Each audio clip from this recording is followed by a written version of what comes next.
conclusion that it was show when I was riding in earlier this week, and they were talking about the executive privilege that Obama had just signed that day. And so I guess that would have been Wednesday. And Craig was talking about how he in fact had voted for him, and he had read Dreams of Our Fathers and feels like he was completely snowed. And he was talking about that on the air, and he did a very long dissertation about it. And I was just watching the transformation of his own thinking. And, you know, let's face it, he's an attorney. They're not the easiest guys in the world to convince. No offense there, Randy, but you know what I'm talking about. And he just was very disappointed, felt like he had been conned, and he talked about all that on the air, and I thought, you know, that takes guts. That takes a lot of guts to admit something, especially when you've got the entire city of Denver listening to you. Well, you know, especially since I've been in here quite a bit this week, and I've been saying for a long time that 2010 was kind of a run-up. It was a vote against Obama, but Obama's not on the ballot. And then for most of the summer, and I seem to have to do this mostly with my more establishment, mainstream, or longtime Republican friends, is tell them, you know, be of good cheer.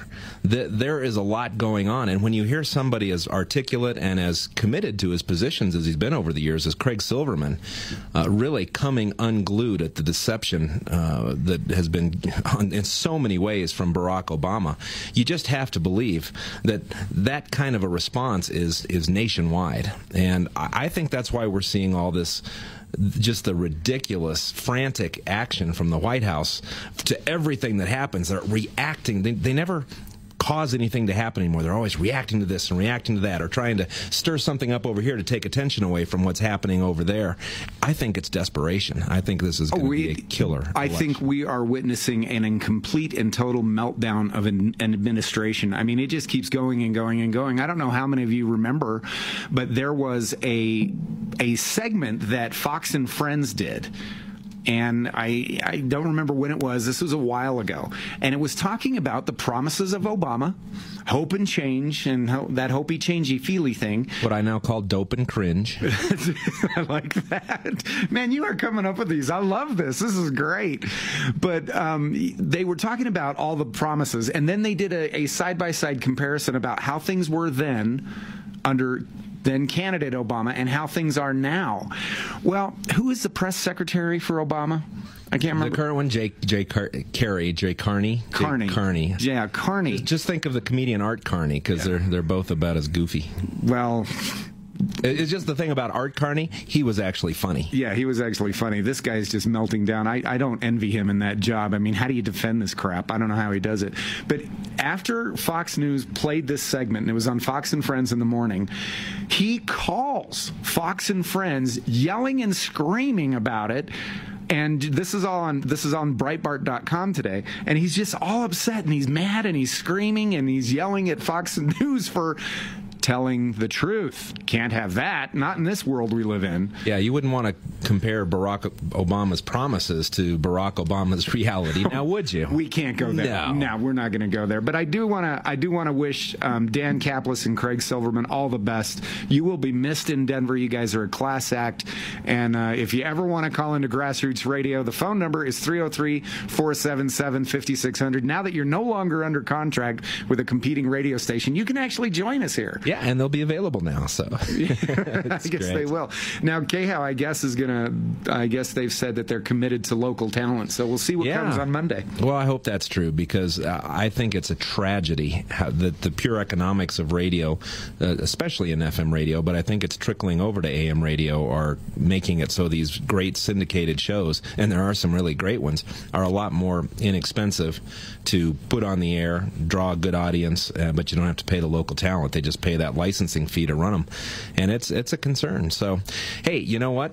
They had I think Dan at least was on the radio for about 12 years. Maybe Kaplis and Silverman were 8 of that. I'm not sure, but you know, as stuff moves out of the way, Grassroots Radio's here, man. We're growing and going. You know we are, and our iTunes app is up and running. All you have to do is go to the iTunes store and type in Grassroots Radio Colorado. You can download it. You can listen to it on your Droid. Go to whatever the store that is. Just type in Grassroots Radio CO, and it'll come up.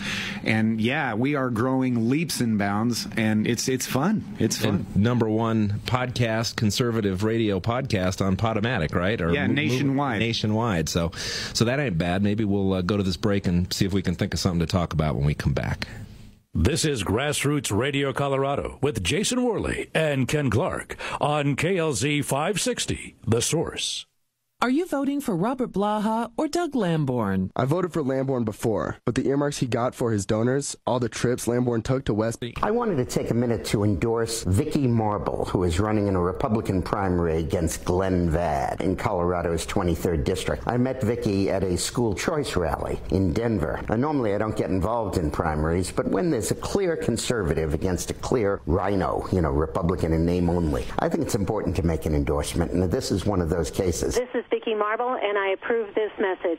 As a property owner, you want quality tenants. That's what Denver Property Management provides. Denver Property Management is the only company that does a full comprehensive background check on potential tenants, including previous property damage claims, criminal and civil claims, arson, theft, and violence histories, previous evictions, as well as Google and Facebook searches and income verification. These practices have led to Denver Property Management's outstanding rental record. To get quality tenants in your rental properties, call Denver Property Management 303-690-1234 or visit 303-690-1234.com.